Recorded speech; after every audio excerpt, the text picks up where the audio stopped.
Montana This Morning. Good Monday morning. It is 5:30. Welcome to Montana This Morning. I'm Victoria Hill. Thank you so much for kicking off your day with us. And good morning to our friend Ed for setting his alarm and coming in for Miller so he can have a day off.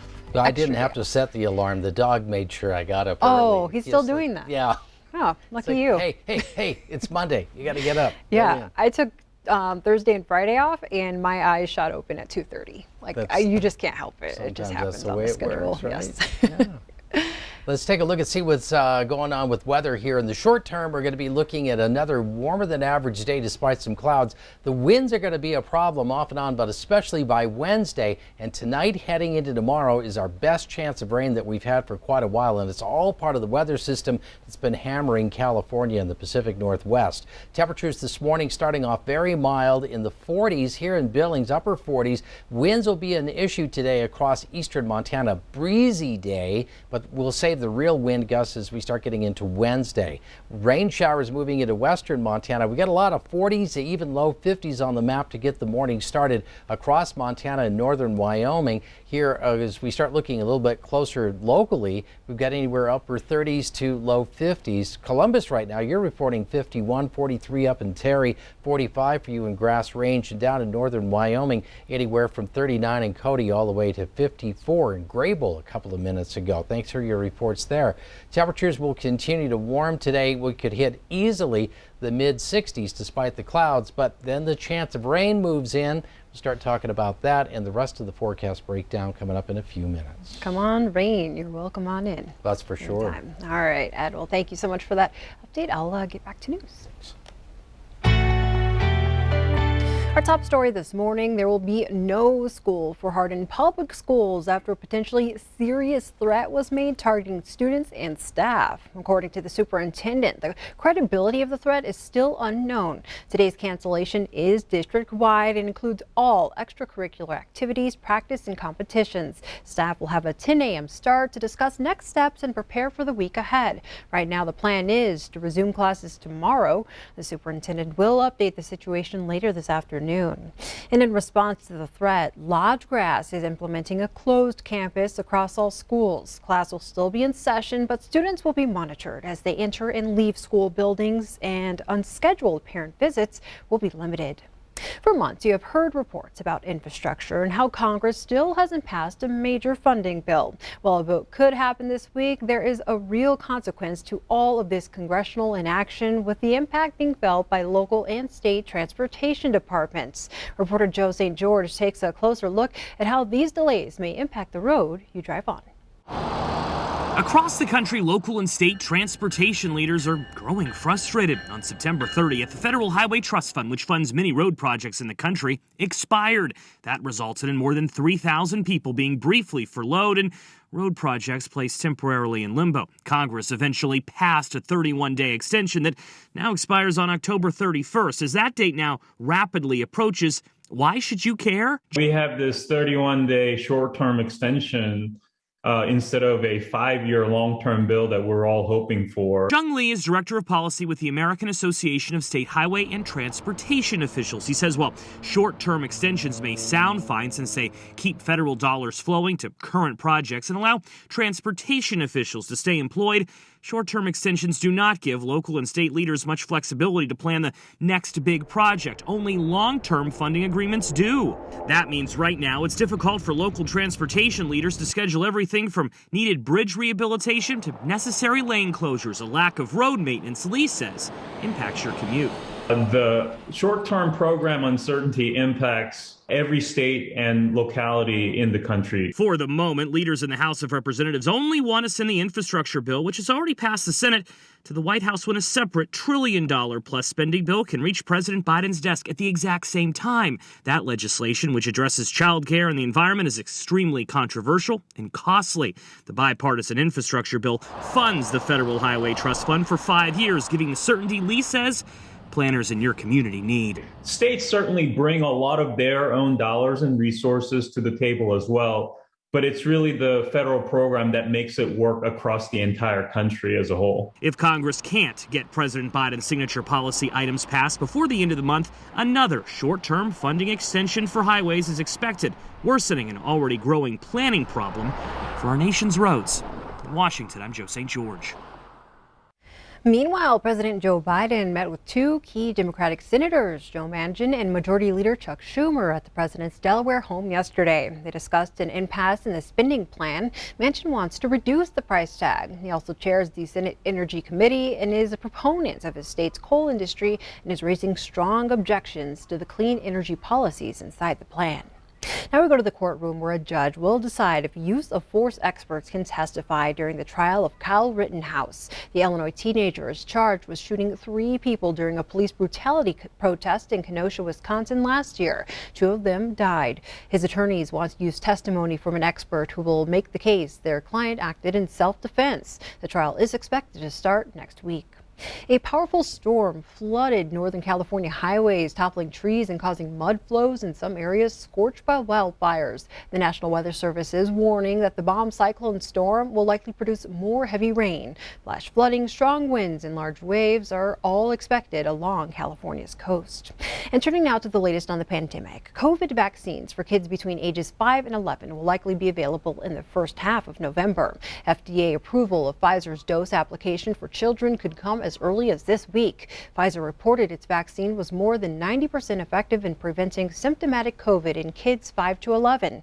Children will need 2 shots to be fully protected, but the amount is just a third of a regular dose.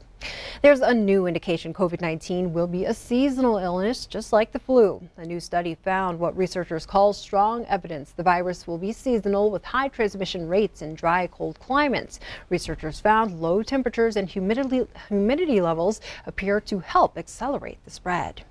Internet companies are collecting more data on customers than they know. And that's the message from a new Federal Trade Commission report. The report says some companies are essentially surveilling customers, collecting data on everything from race and sexual orientation to online activity and even real-time location. The agency calls some of the practices troubling and noted some internet companies are able to collect a staggering amount of data because they also offer cable services and streaming platforms. Well, today we kick off Pink Week on Montana This Morning. As October comes to a close, so does Breast Cancer Awareness Month. The goal, encourage women to do monthly self-exams, schedule their annual mammograms, and listen to their bodies.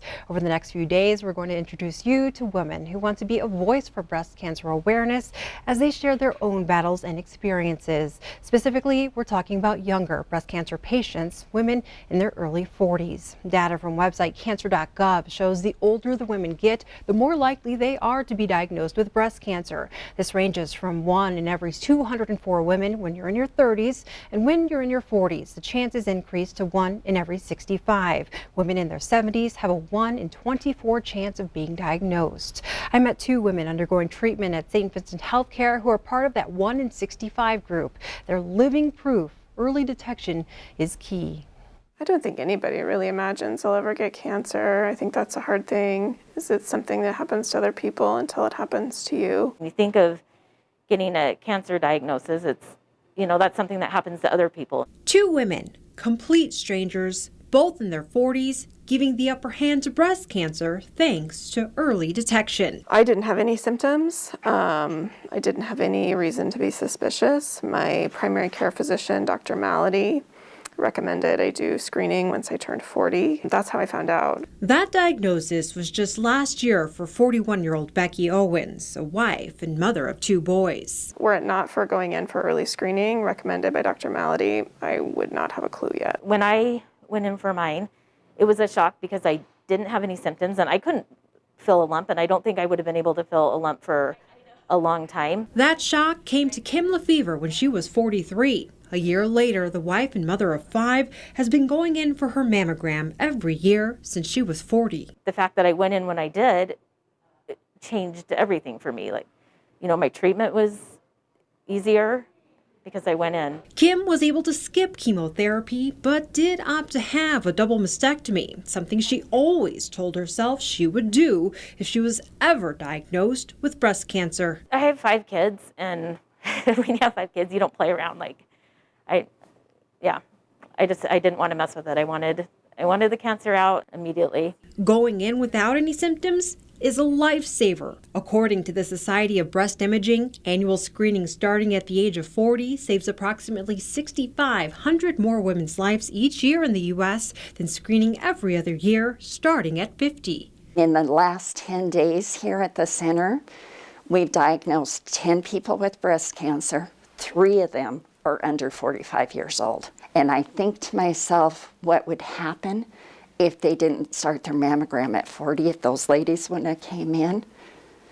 The diagnosis would be completely different. Ella Dugan-Limley is the breast health navigator and psychotherapist for breast cancer patients at St. Vincent Healthcare. In the field for more than 30 years, she's witnessed to the ways breast cancer impacts every life, but especially women in their 40s. It plays a huge role. And then still trying to be a mom full-time and work. It's exhausting. They are so tired and scared to death. It is very, very difficult for them and their family and the children. Seeing their mama sick and losing her hair with chemotherapy, that's frightening. And unfortunately, it's only becoming more common. The incidence of women diagnosed in their 40s increases about 0.5% every year. We don't really know why, but we know some risk factors for breast cancer. Certain things like obesity, alcohol, smoking, family history, genetics, those kind of things we do know. But there's a lot that we still don't know. Is there something environmental? Those are things that researchers are still trying to figure out. Since I've been diagnosed, Becky was diagnosed with 3 cancers. She had a mastectomy after discovering the first 2. if we hadn't done the mammogram and been tipped off by the other 2 cancers, that third type usually isn't found until it has metastasized throughout the body. It's pretty aggressive and doesn't usually show up as a lump or, an early indicator. So the screening was essential to catching it. She finished her latest round of chemotherapy 3 months ago. She's still going through infusions and will be on hormone medication for another 5 to 10 years. Sounds like a lot, but this entire journey has instilled some newfound wisdom.